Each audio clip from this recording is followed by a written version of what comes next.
Salam, pada hari ini kita kembali bertemu dalam suasana sukacita, dalam suasana penuh kegembiraan, dalam suasana salam. Dan hari ini kita kembali merenungkan firman Tuhan yang terambil dari 1 Korintus pasal 1 ayat yang kedua. Demikian bunyi firman Tuhan, kepada jemaat Allah di Korintus, yaitu mereka yang dikuduskan dalam Kristus Yesus dan yang dipanggil menjadi orang-orang kudus. Demikian pembacaan firman Tuhan. Sebelum kita melanjutkan untuk menguraikan firman ini, marilah kita masuk dalam doa. Segala puji syukur kami panjatkan kepada Bapa di surga, Allah yang kami sembah dalam nama Yesus Tuhan. Pada hari ini kami kembali merenungkan firman Tuhan. Bukakan hati dan pikiran kami, biarlah Roh Kudus-Mu menuntun kami kepada kebenaran-Mu, sehingga kami boleh mengerti, memahami apa yang disampaikan oleh firman-Mu, sehingga firman-Mu itu boleh menjadi satu pembelajaran bagi kami untuk semakin dikuatkan iman percaya kami kepadamu. Terima kasih Bapa di surga.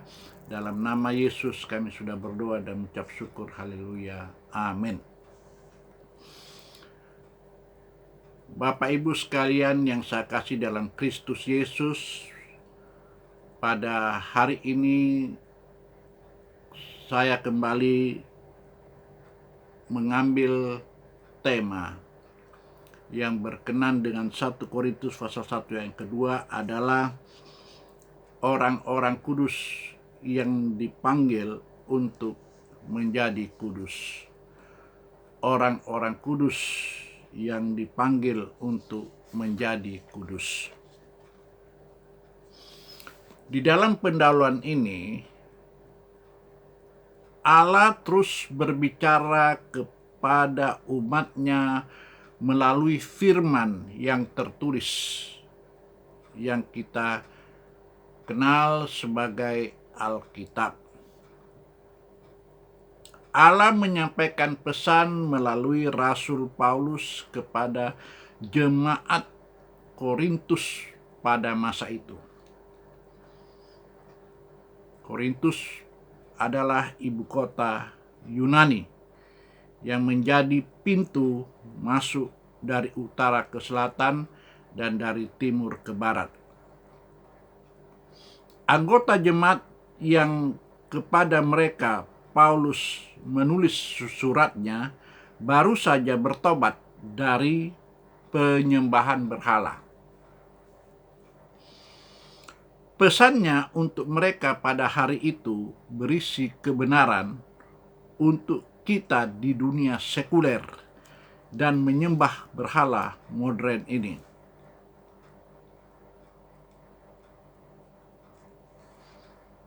Paulus dipanggil menjadi rasul.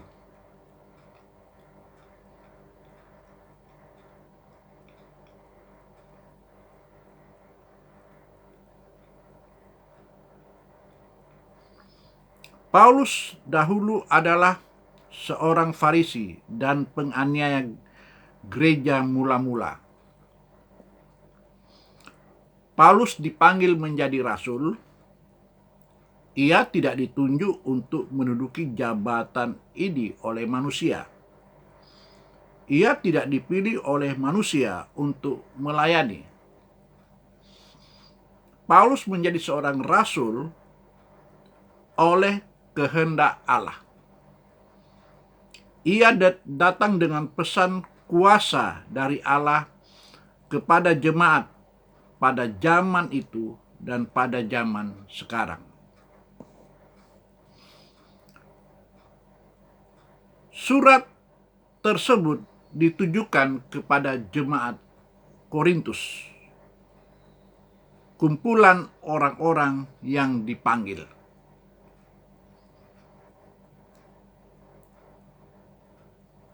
Surat Korintus ditujukan kepada jemaat Allah. Jemaat Korintus adalah jemaat milik Allah. Gereja bukanlah milik gembala. komisaris, bahkan bukan pula milik anggota jemaat atau kelompok-kelompok yang ada di dalam gereja.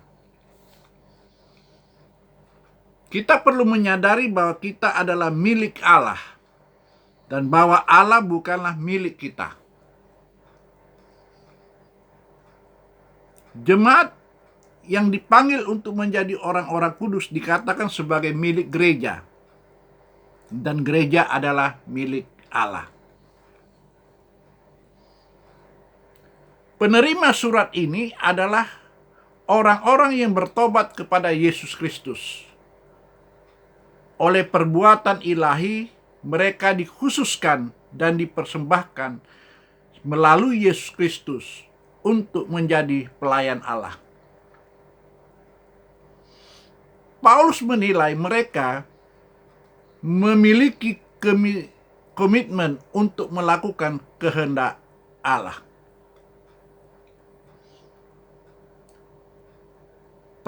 Para prajurit berdasarkan tugas mereka menyediakan diri bagi negara dan tunduk pada perintah atasan mereka.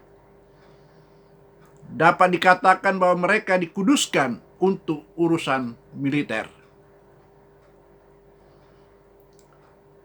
Banyak orang menganggap diri mereka sebagai milik perusahaan tempat mereka bekerja. Mereka memiliki kesetiaan terhadap perusahaan dan bersedia melakukan pekerjaan yang diberikan oleh perusahaan. Sedikit banyak mereka dikuduskan bagi perusahaan. Orang-orang yang dikuduskan dalam Kristus Yesus seharusnya memandang diri mereka sebagai miliknya dan menyediakan diri baginya untuk melakukan pelayanan yang ia perlukan. Salah satu gelar yang diberikan kepada murid-murid perjanjian baru adalah istilah orang kudus.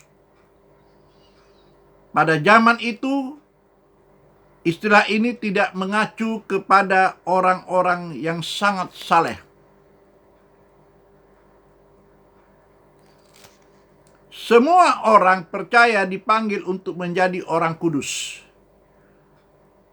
Mereka dipanggil untuk menjadi orang-orang yang didedikasikan, yang bersedia melakukan pekerjaan Allah.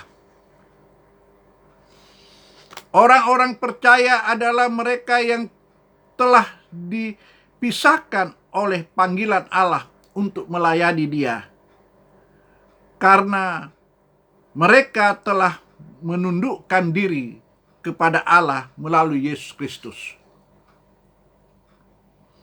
Sebagai anak-anak Allah, kita adalah umat Allah. Kita dipanggil untuk menjadi tubuh dan pelayan Kristus. Ini bukan hanya berbicara mengenai gelar, tetapi juga menggambarkan fungsi orang-orang yang menjadi pengikut Tuhan Yesus Kristus.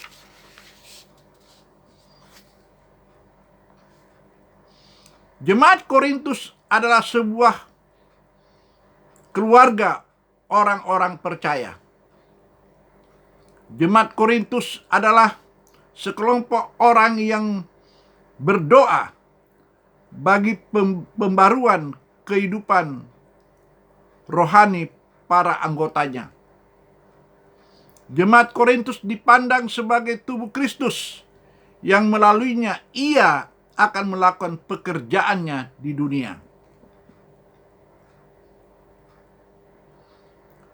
Dari apa yang saya sampaikan di atas, dapat saya memberikan beberapa simpulan sebagai berikut.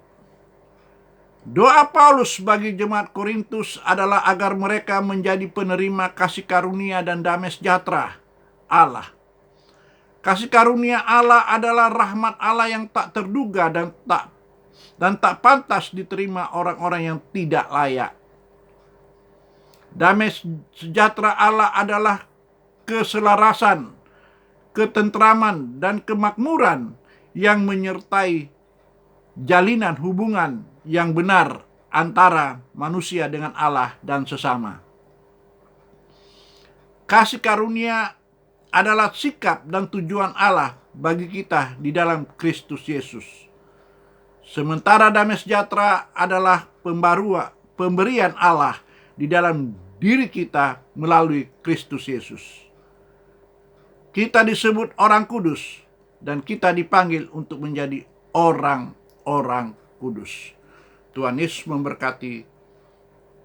Marilah kita berdoa. Segala puji syukur kami panjat kepada Bapa di surga, Allah yang kami sembah dalam nama Yesus. Tuhan, terima kasih atas kasih karunia rahmat anugerah-Mu yang telah Engkau limpahkan nyatakan dalam kehidupan kami. Terima kasih atas firman-Mu, terima kasih atas kebenaran-Mu yang telah Tuhan ungkapkan kepada kami, dan biarlah itu boleh menjadi sarana dalam pertumbuhan iman kami. Terima kasih Tuhan Yesus, dan kami juga berdoa buat umat-umat-Mu, jemaat-jemaat-Mu yang mengalami pergumulan, masalah, yang mengalami persoalan dalam kehidupan mereka, dan yang sakit, kami percaya Tuhan sembuhkan. Yang punya masalah, Tuhan buka jalan. Yang punya pergumulan, Tuhan berikan solusi yang terbaik dalam kehidupan mereka, ya Bapa. Dan kami juga berdoa buat jemaat-jemaat-Mu yang pada hari ini ada yang bekerja, ada yang melayani. Tuhan tolong mereka, berkati. Biarlah pada hari ini mereka menikmati kasih dan anugerah Tuhan. Terima kasih Bapa di surga. Dalam nama Yesus kami sudah berdoa dan mengucap syukur. Haleluya. Amin.